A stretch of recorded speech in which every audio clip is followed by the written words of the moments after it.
Hi everyone, welcome back to my channel. ఈలాగ్ వచ్చేసండి lunch బాక్సుల recipe అనమాట. మా పిల్లలకి లంచ్ బాక్సుల్లోకి ఈరోజు నేను వచ్చేసి గోంగూర రైస్ చేస్తున్నాను అనమాట. మా చిన్న బాబు అండి మొన్న ఏం చేశాడంటే ఆకుకూర పప్పు వండాను. అయితే ఒక రెండు ముద్దలు తిని బాక్స్ మొత్తం ఇంటికి తీసుకొచ్చేసాడు. అస్సలు తిండనమాట. ఆమ్లెట్ కావాలంటాడు. ఆమ్లెట్ వేయకపోతే మాత్రం ఆ బాక్స్ అలాగే తీసుకొచ్చేస్తాడు. పెద్ద బాబు కొంచెం పర్వాలేదు తింటాడు. చిన్న ఆయన అస్సలు తిండి ఏడిపించేస్తాడండి తిండి దగ్గర, మహా పేచి. అందుకే వాడికి ఇలాగ నేను లంచ్ బాక్సుల్లోకి ఇలాగ చేసి పెడతాను అనమాట రైసెస్ అనేవి.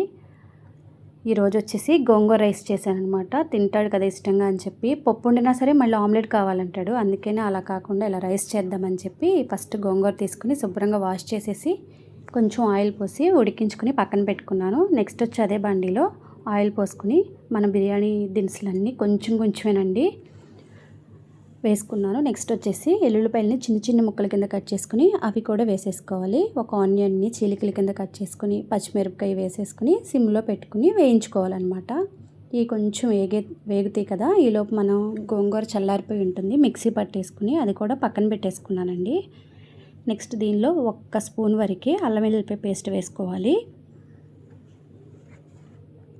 అల్లం వెల్లుల్లి పేస్ట్ వేసేసుకుని ఇలా ఒకసారి తిప్పుకోవాలండి. తిప్పుకొని నెక్స్ట్ వచ్చేసి దీనిలో కొంచెం పొడి మసాలా వేసుకున్నాను, ధనియాల పౌడరు.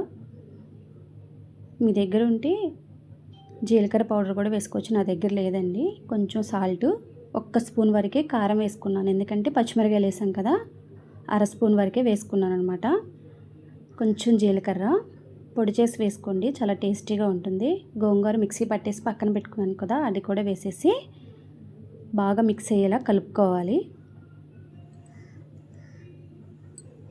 అయితే గోంగూర రైస్ చాలా బాగుంటుందండి, చాలా టేస్టీగా ఉంటుంది. అన్నిట్లో పిల్లలకి కూడా చాలా మంచిది, ఐరన్ ఫుడ్ కాబట్టి ఇలా చేసి పెట్టండి, అప్పుడప్పుడు తింటారు.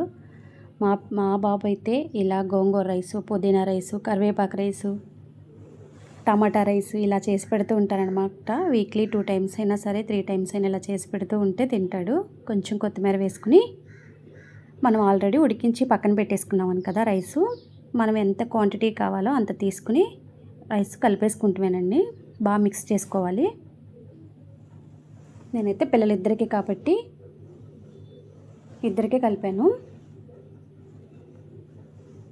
బాగా కలిపేసేసుకుని చల్లారిన తర్వాత బాక్సులు ప్యాక్ చేసేయడమేనండి. ఇంతే, రైస్ చాలా టేస్టీగా ఉంటుందన్నమాట. మీ పిల్లలకు కూడా లంచ్ బాక్సుల్లోకి ఇలా చేసి పెట్టండి. బాక్స్ ఖాళీగా తీసుకొస్తారు, చాలా ఇష్టంగా తింటారనమాట. స్పైసీగా ఉంటుంది కదా, అందుకని ఇలా చేసి పెట్టండి. మన ఛానల్ని ఫస్ట్ టైం ఎవరైతే చూస్తున్నారో ప్లీజ్ సబ్స్క్రైబ్ చేసుకోండి, లైక్ చేసి షేర్ చేయండి, కామెంట్ చేయండి ఎలా ఉందో ఏంటో.